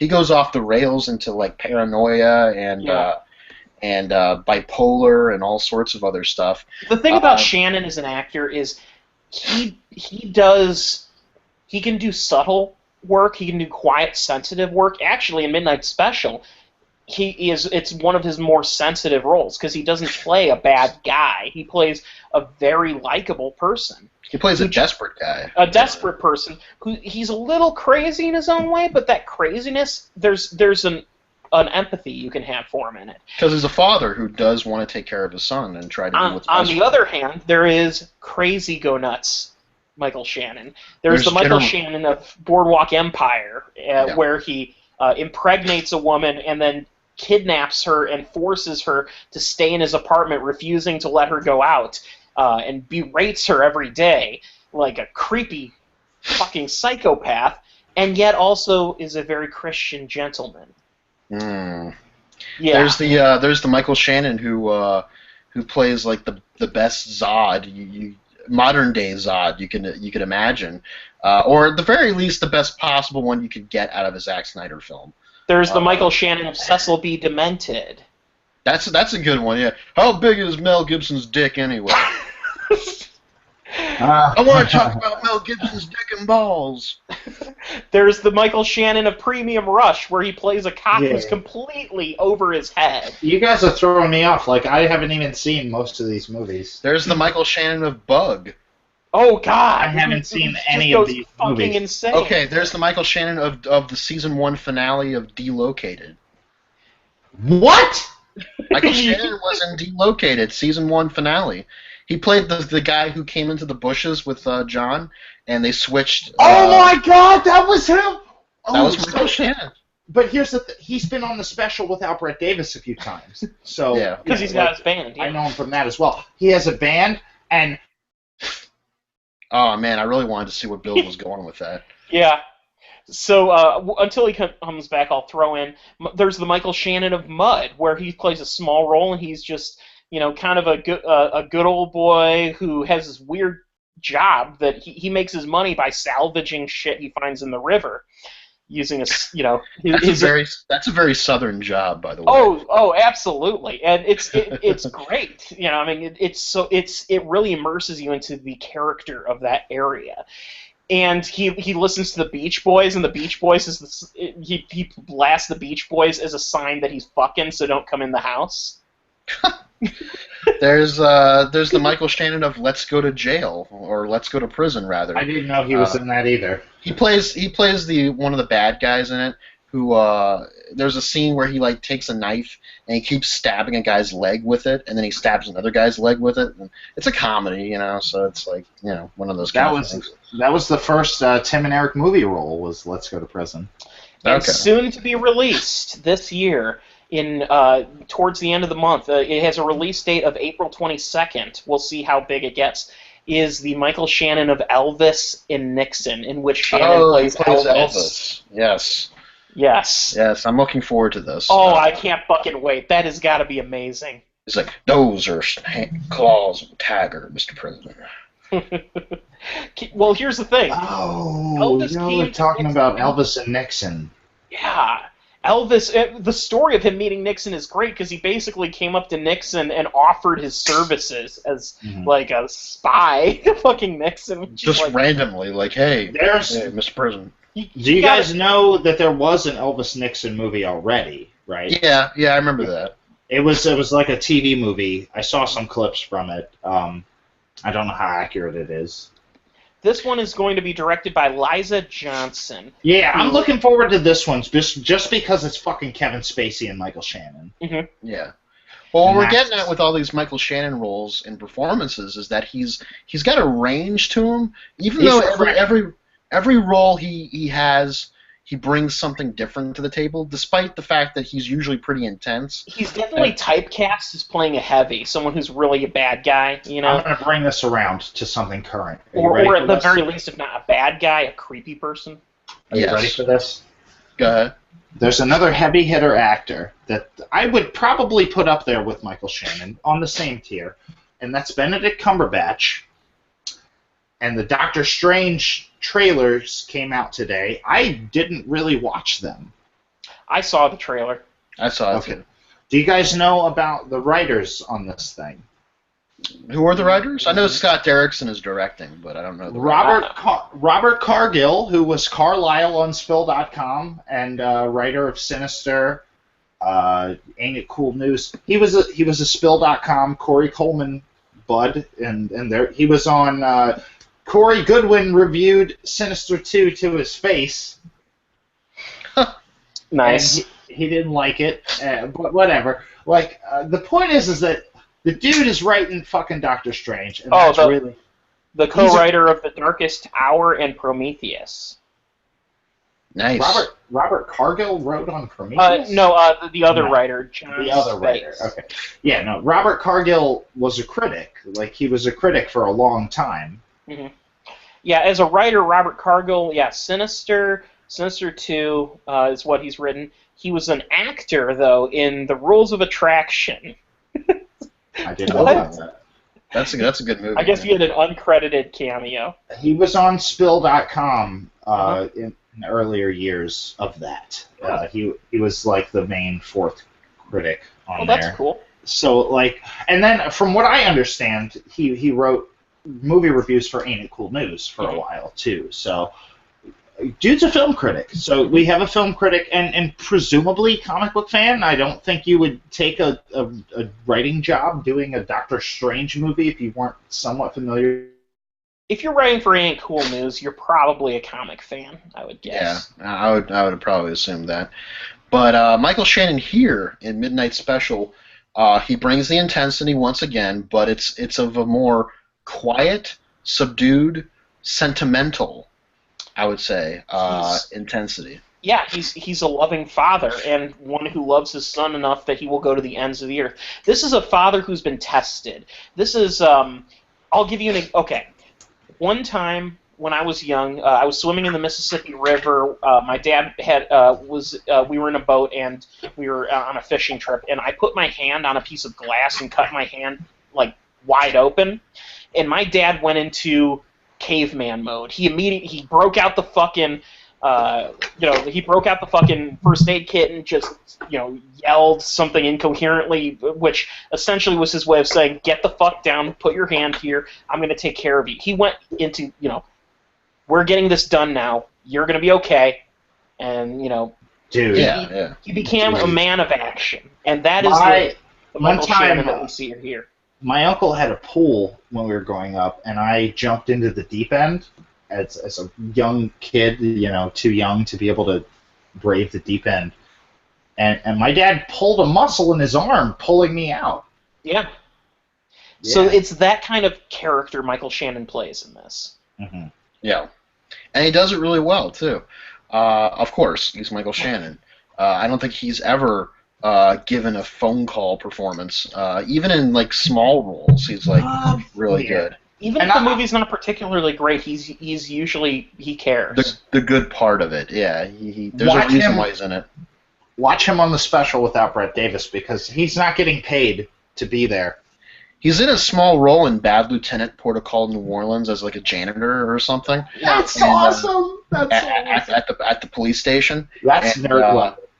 He plays a very weakly character. He's like I don't know about this Nicolas Cage. I don't know if I should give you any more drugs. I'm just going to go about my business. That is on the level of celebrating Sam Rockwell in Teenage Mutant Ninja Turtles. Yeah. Yeah, well, I mean, Michael Shannon had his share of Sam Rockwell style, like really tiny roles back in his day. Oh yeah, definitely. Yeah. He was in Groundhog Day. What? Yeah, he has a very small role as a character named Fred in Groundhog Day. Yeah. So next time you watch it, look for Michael Shannon. Look for Fred. In Chain Reaction, you remember Chain fucking Reaction? Yeah. with Keanu Reeves and Morgan Freeman, Yeah. he was credited as Flower Delivery Man. I don't know that movie. Here's your flowers. In a movie called Chicago Cab, he was Crackhead. I'll take DC Cab. Yeah, really. Right. So anyway, So good performer all around. He took his small roles like everyone else to pay his dues, but he Ooh. eventually got there. Joel Edgerton, I think, should also be noted as giving a very, very good performance. Has anybody seen that movie everyone's crazy about, The Gift? Yeah, we talked about The Gift, didn't we? Yeah, but yeah, we had a whole episode on that, Bill. I didn't see it. Did both of you see it? I haven't seen it yet. I didn't see it Because- either. The episode in question was Hawk talking about it. So that's my question was, did either of you see it? I haven't seen it yet, but I'm based intrigued. on everything I've read and based off of Hawk's enthusiasm of it, I'm really like, wow, Joel Edgerton's got some skills. I'm intrigued. Yeah, no, and I've always kind of felt that about him. I what's loved weird him in about that Warrior. is that I've only really seen him in. I loved him in Warrior. Yeah, and hell, he was in Star Wars Episode 2 Attack of the Clones. Do you Very remember small that? role as Uncle Ben. Yeah. Yeah. Was it Uncle Ben? Uncle Ben, Aunt Peru. No, Uncle Owen. Uncle Owen. That's it. Yeah. Okay, I'm sorry. I'm thinking of Obi-Wan Kenobi. But he that was like, yeah, he played a very small role in that, and but thankfully his career has gotten better since then. He's done good movies since then. But no, he was great in Warrior. He teed off against Tom Hardy in a really solid role. That I loved Warrior. So. Mm-hmm. Yeah, and here he's no slouch. In Midnight Special, playing the dedicated friend who's kind of confused about everything, but he's like, hey, I'm in it all the way, you know. Because he's seen what this kid can do, and it's too amazing to him that he's willing to put away the fact that he hasn't seen Michael Shannon's character. Like they were friends as children, but they haven't seen each other for years. They were friends as chitlins? Yeah. No, in the movie, not in real life. Yeah. So they were childhood friends who didn't talk to each other for a long time, and then it's just one of those things that he saw how important this kid is in his own mind. That's what he saw evidence of it. We never see what that evidence is. He does discuss it to an extent, but the idea being that importance was enough to make him compromise his life in order to basically his life, yeah, essentially, yeah. And then Kirsten Dunst plays the mother, and she's great in it. I haven't seen. She's really good. I have a lot of great things to say about Adam Driver, who is, for all intents and purposes, sort of the comic relief in the movie because he. That's Kylo Ren, right? Yes. That's Kylo Ren. Yes. I rewatched The Force Awakens for the second time today. Oh yeah. Literally haven't seen it since that first time in the theater. So Rilo Kloon is in it, and he's actually his character. He plays an NSA agent who is fascinated with the fact that this kid has a propensity for being able to decipher and decode government data. Yeah, I want to know where the child is. Like radio signals and stuff. This kid's able to hear in his head. So you're the girl I've heard so much about. You're the girl I've heard so much about. And his character, I call him the comic relief to an extent because his character kind of is the dorky one who kind of goes through.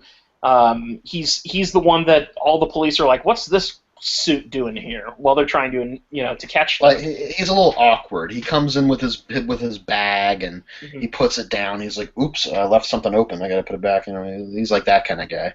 Yeah. Brings out his pen, his notepad. So, can you tell me about the situation that's going on? Who brought the nerd to the car chase? Yeah, right. It's like that kind of thing. He plays that kind of character, but it's a really well put together character, and he goes through an arc of his own that's really interesting. And overall, Midnight Special is just a fucking great movie. Yes, go see it if you can.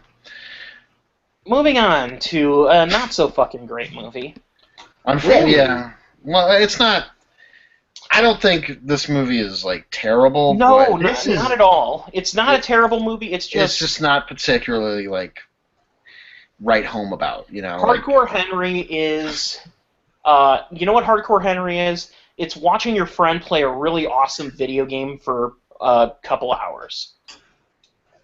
There was Double Toasted. Corey Coleman made a quote. He was like, "It's like watching a video game where your friend won't share the controller." Exactly. that's essentially what it is, and it's a really weird movie because it's all about like putting the audience in the role of the character, kind of, Yeah. or in control, but you're not in control because it's a movie.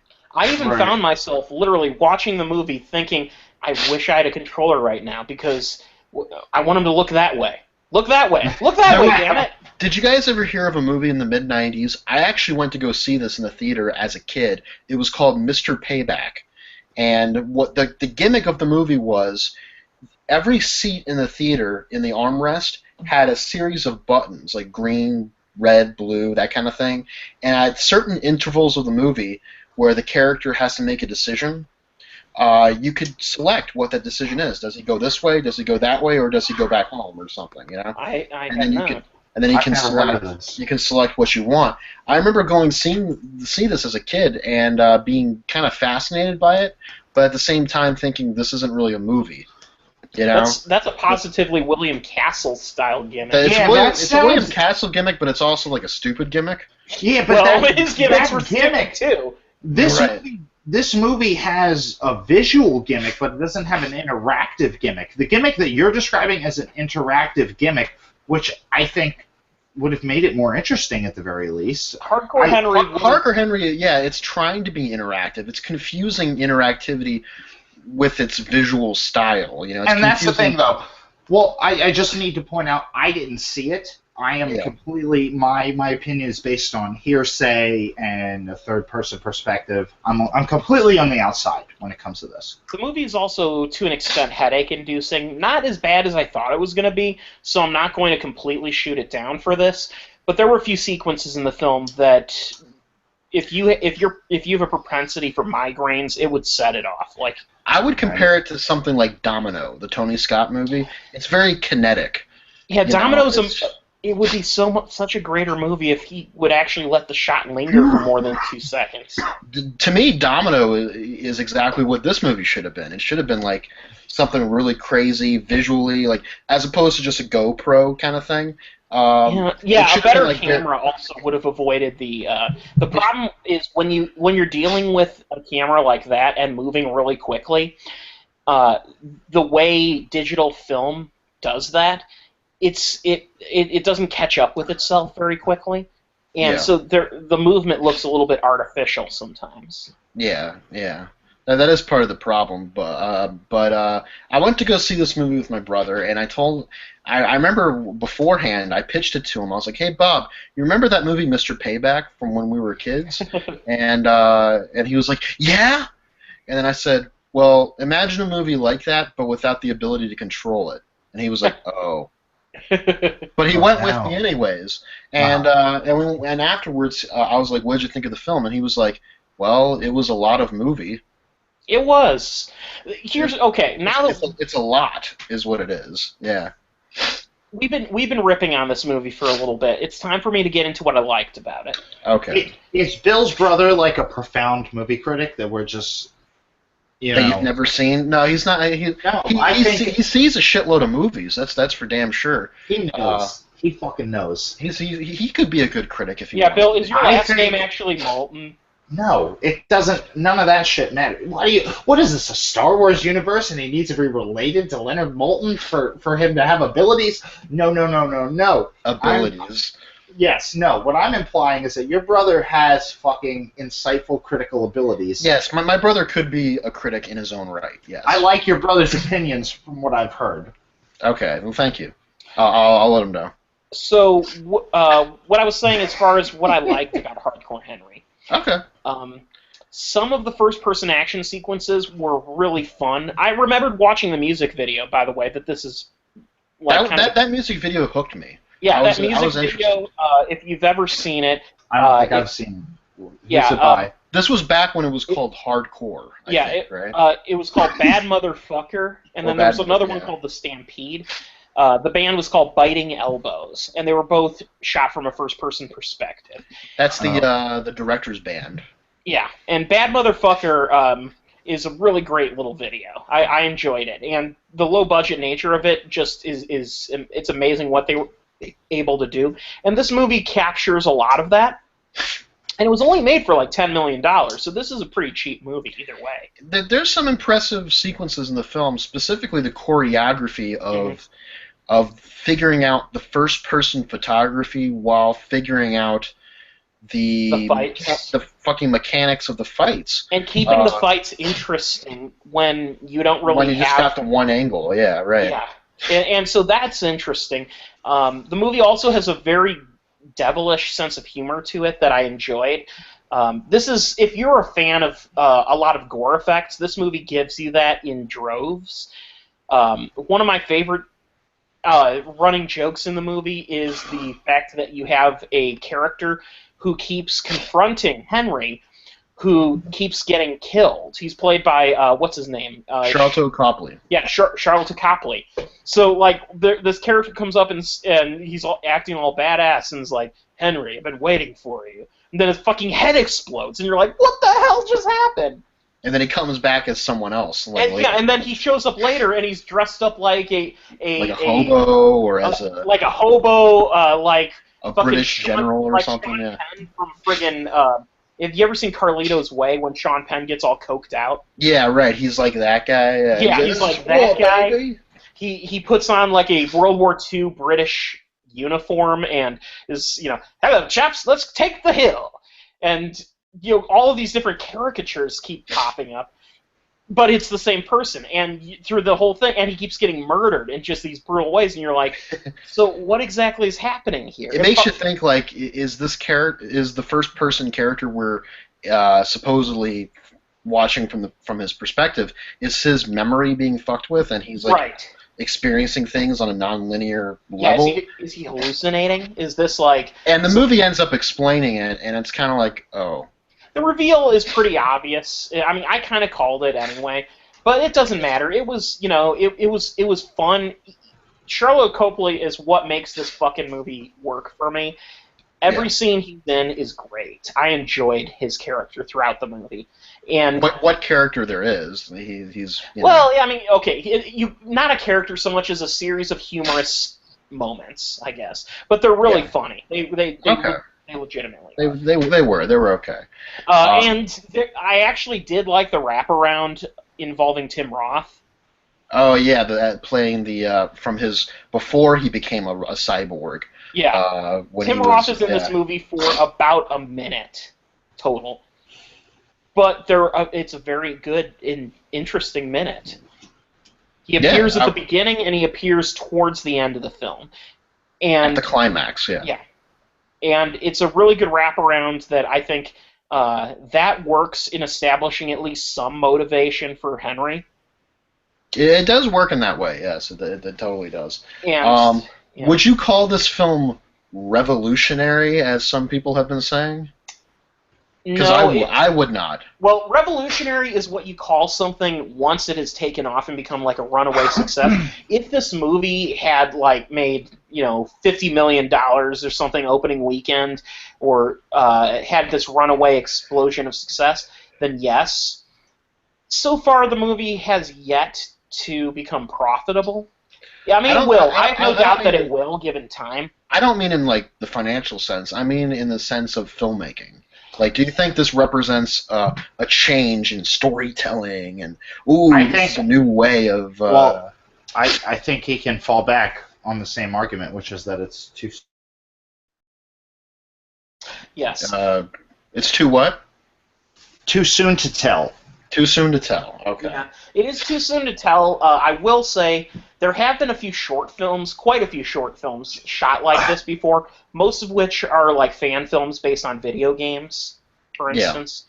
Yeah, and I've seen some really good short films made by local filmmakers who do the first-person perspective, but those are done more cleverly, I think. Not to say this movie isn't clever about some of its sequences, it's just not clever about how it's integrating that into the story I necessarily. would call Hardcore Henry it's a brilliant technical achievement as a action film in what they were able to accomplish for a fairly low budget. It feels like a very big, expensive movie, given the fact that it was made for.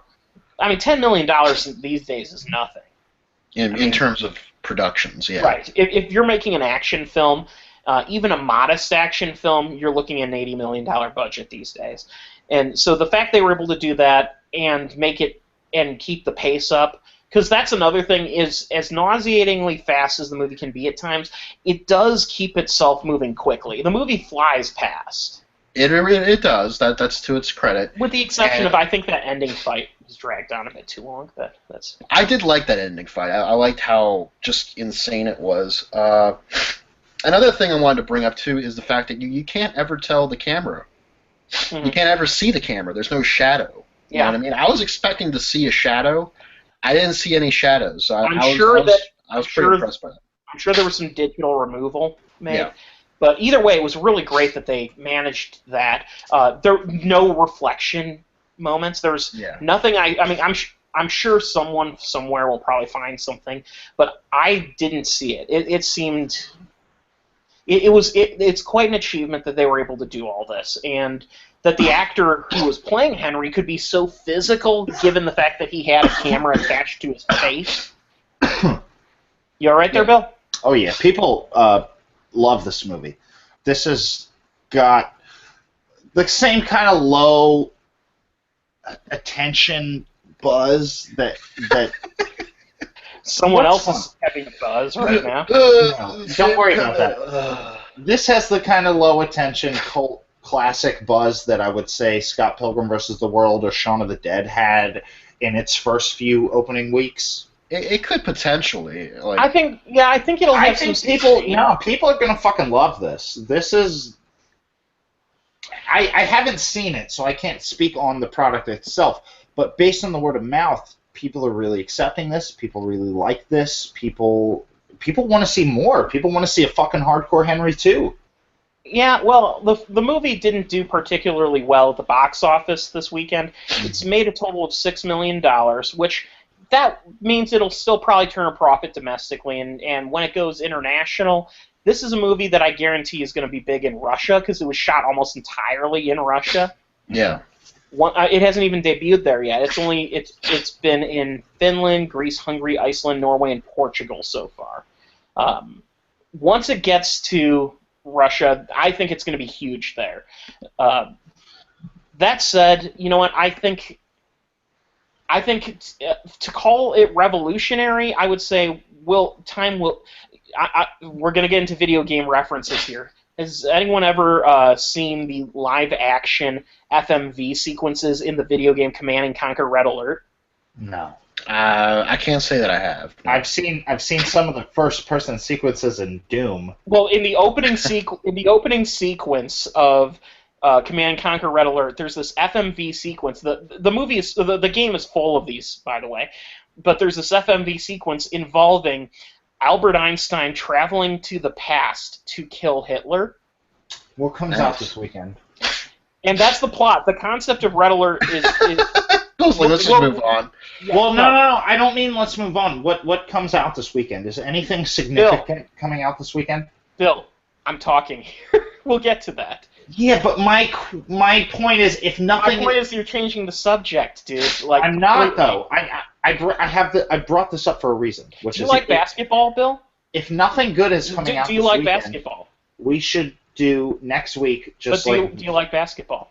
A video game movie special. What about? No, not. I'm just changing the subject to something. Okay, he's saying he wants to do a video game special next week. Okay, I would gladly do a video game special. I'm just saying, dude, I was in the middle of talking and you threw out.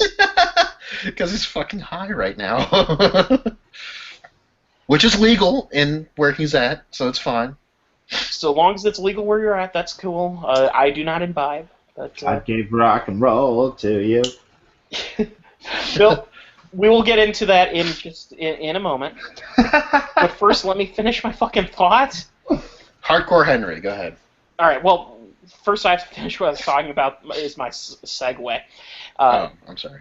So anyway, Albert Einstein goes into the past, kills Hitler, and that's the concept. Is basically like it's set in an alternate universe in which there was no Hitler, and so the Soviet Union and the U.S. are now these just mega powers that are even stronger and at each other's throats. But there's this great line at the end of it. The FMV movie sequences are all so poorly acted in these Command and Conquer films that they're as they usually are. In FMV. FMV. Yeah. It's B-movie wonderfulness. But you hear this guy you say, so what do you think is going to happen now? And Albert Einstein goes, oh, time will tell. Sooner or later, time will tell. Okay, I see. That's the segue. All right. So time will tell if Hardcore Henry is, in fact, revolutionary or not. Yes. Sooner or later. Sooner or later. It's just the most garbled gobbledygook accent. Anyway, I think that was a long that segment. movie. That's the thing, though. Like, I haven't seen the movie, but it has potential to be that, right? I guess, yeah. I mean, on a camp. As on a camp of cult right level. now, it has an audience. I think that there are people out there that are digging it for what it is. Yeah, I think it. Here's the thing: I enjoyed it enough that I'm open to the concept of seeing another film like this. Did you see it in D-Box? Fuck no. D-Box. This goes back to our William Castle. You got really pissed about that. No, I'm not paying $16 to go to a movie. For my Period. chair to rattle. Yeah, for a chair, for a chair to fucking rattle, to sit in a vibro chair. William Castle did that shit without marking the prices up. If you went to the House on Haunted Hill, you got you got Emergo. You got a fucking skeleton that came across on a wire in the movie at a very pivotal moment. Yeah. Yeah. You got some good tricks, yeah. Yeah, no, those are, but that's different. Those, they don't do that anymore, and I'm glad that's a Hardcore damn Henry. shame. I'm glad Hardcore Henry wasn't in 3D. I'm just really glad Yeah. about that. That would have been Jesus. really disorienting. Yeah. Oh man, You think I'm that'd have getting been too headache much? thinking about it. Do you think that's the next step? Do you think like the movie Hardcore Henry 2 will be in 3D? Probably, but I don't know if they're even going to make a sequel to this. Yeah, unless this movie if the foreign numbers get a boost, then maybe. If it hits home video and it does well, and I mean home video, aka streaming. If it Since hits, this was made cheaply, I think if it's popular enough, do you think? the sequel may not be the same budget, but Yeah, but it could be like this goes to Netflix and does well, and then Netflix, the company, is like, make a sequel. yeah, it could do that. It That would could. make- It could. yeah. So, is that it for the Pubcast? What we got this weekend? This weekend's The Jungle Book. Oh, Yeah, shit. that's right. I'm catching that tomorrow night. Yeah. Actually, People are, Rotten Tomatoes score on it's pretty solid so far. I'm actually impressed. There's Yeah. a few of my friends that are excited about this, and I'm confused as to why. Can we talk about it for a second? We'll talk about it next week. No, I mean like just speculation talk, like trailer, because like I'm concerned. I have concerns about it. I don't have much. Go ahead. For example. Yeah, go ahead. Might as Say well. what you For need to example, say. let me ask you guys this, and give me your honest answer. Have you seen footage of Bill Murray voicing Baloo? I haven't yet. No, I just seen the one trailer.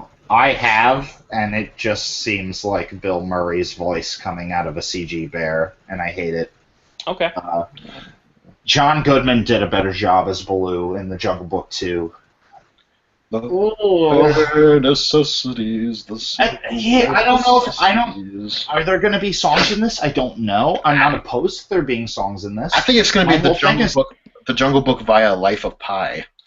Here's the thing. I watched the Jungle s- Book live-action movie from the 90s, and I actually kind of liked that movie. My sister got me that on VHS at some point, and I have the vaguest of memories of it. It was not memorable. That fucking 2D Disney movie. It's not super faithful to the book, from what I Oh, understand. fuck no. I've never read the book, The book is a series of stories. It's but the Disney movie's charming. The Disney movie has a structure, at least as a musical. Like because- all 70s Disney movies, it feels cheap. No, Yeah. Oh, it reuses Well, a lot of shots. it does. Oh, no. Yeah, no, No, I know I'm not exa- saying that I don't enjoy the movie. It's fine, but I it like feels it. cheap. I like it. And maybe it's nostalgia. I don't know. That's hard for me to put a pinpoint on and say that that's my bias on the subject, but it's like that movie flows. It has a rhythm to it and it moves at a casual pace. I don't know. Maybe Jon Favreau's going to do good because Jon Favreau's actually pretty solid. As even like going from Iron Man to Cowboys and Aliens, I haven't seen Chef. I can't. Chef's very good. I like Chef a lot. I need to see Chef, but going from, like I said, Iron Man to Cowboys and Aliens, the in between being Iron Man 2, there was probably a lot of bullshit. We need to set this up and blah blah blah blah blah blah blah blah blah. Going into that made that what it was. But Cowboys and Aliens was enjoyable, and Iron Man was enjoyable. I like Favreau. Yeah. I think Favreau. I'm sure this will be a good movie. I'm sure it might even be mind blowing and visually. I'm He's looking very forward capable. to it. I'm definitely more interested in the Andy Serkis one that's coming out. They actually That got delayed. Yeah, they pushed it to 2018, I guess. But I'm still interested to see it because I Did know you it's hear his what got- pet project. Did you hear what got announced a few hours ago? What's that? Warner Brothers is now focused. Not focused, but they're trying to launch a Hanna-Barbera cinematic universe. Yeah. So that Jungle Womp. that Jungle Book movie might not happen. Hanna-Barbera's cinematic universe. If they don't put Space Ghost in there, it's gonna suck. No, I don't know. Maybe not. Maybe it'll be okay. I don't know. All I know is we've reached peak cinematic universe. Yeah. Oh God! I don't know if the world is ready for a Droopy Dog live-action movie. Droopy Dog is not Hanna-Barbera. That's MGM. Oh, it is? Oh, I get Yeah. that confused. All right. A But the Huckleberry thing Hound. is, well, that's the thing though, is that like Hanna-Barbera always did a lot of crossovers, but cinematic, film version. I don't. Keep it to television, guys. Keep it to little cartoons. Keep it to bullshit, because nobody cares. Time and time again, we've proven nobody fucking cares about Hanna-Barbera cinematic adaptations. And on that note, to this podcast, I'm going to say, exit stage left.